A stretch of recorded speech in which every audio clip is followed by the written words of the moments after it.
What started off as an extreme challenge nearly ended up in a life-threatening situation. Here's our story of how things nearly went very bad. We started the long walk of 170 kilometers from Palestine Street in Belfast back to the Islamic Centre in Dublin, in aid of our brothers and sisters in Palestine. To say the least, it has been a long journey that pushed everyone to their limits and beyond. So here's how it went. All 14 of us took the train to Belfast and began our journey from Palestine Street all the way to Dublin. With energies high, full of positivity and excitement, we began our journey. However, the same energy was not met by some of the people of Belfast. This is where our problems began. Whilst waving the Palestinian and Irish flag, we got many cars beeping, stopping and cursing at us. They were evidently not happy with our presence here in Belfast. We were clearly naive and stupid waving the Irish flag in a very sensitive side of Belfast, and we realised our mistakes and took the Irish flag down as soon as possible. Following this, we were stopped by the police 4 times for our protection, not because we were doing anything illegal.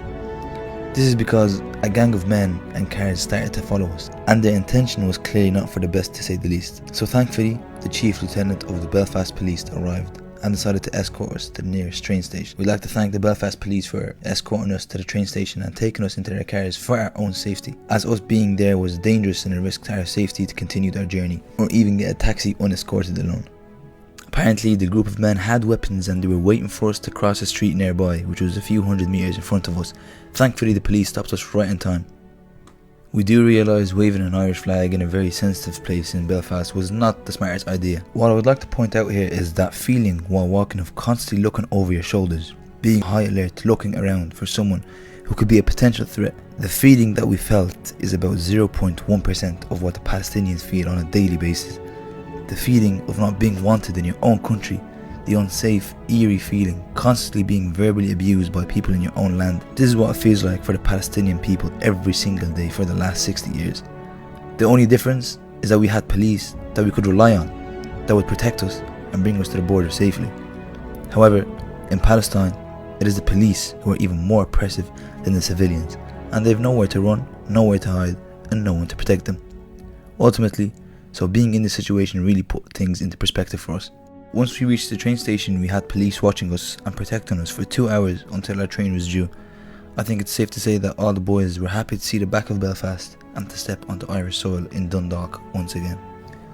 Once back on Irish soil, everyone's energy, positivity and excitement came back and was ready to put the negative experience behind us and continue on this journey for Palestine. The amount of positivity and support that we got immediately, from people donating to us, to cars beeping to us, to people praising us, and to people shouting "Free Palestine," the welcoming support that we got from the Irish people was truly unmatched. We continued our journey from Dundalk train station to Dundalk Mosque. We'd like to thank Dundalk Mosque for accommodating us and supporting us and for taking us in. We stayed there for the first night, and in the morning it was time to go again.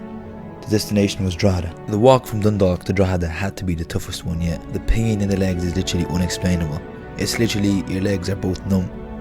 The only thing that was truly pushing us to keep going was the fact that the pain we were feeling and the hostile situation we experienced in Belfast and the unwelcoming feeling was only for a short period of time. For the Palestinians, it's everlasting. It never ends. It only gets worse. And we had that relief once we knew that we were over the Irish border, we'd be safe and fine. We knew that once we got to Dublin we could relax, recover. But once again, for the Palestinians, that hope and relief is not there currently. So once again, we would like to thank the Belfast Police and apologise for any inconvenience we caused, and thanks to the Garda for welcoming us back when we were back on Irish soil. The last thing I want to do is walk 100 miles for the fun of it. I'm not that bored.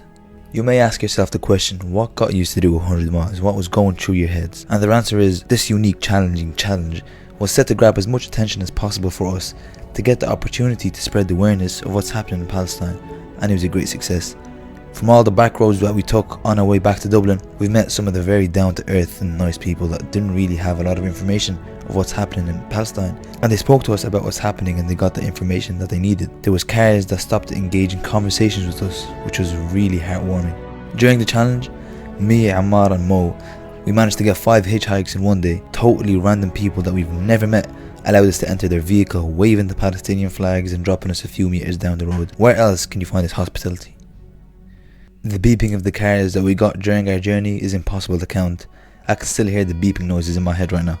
I'd like to thank everyone for showing us support during this challenge. This has to be the toughest one yet. A few of the boys decided to cycle down to Dublin to join us in this challenge, so shout out to them. They have their own stories to tell. In conclusion, Thank you all for showing us support. Let's not forget the main purpose of this challenge.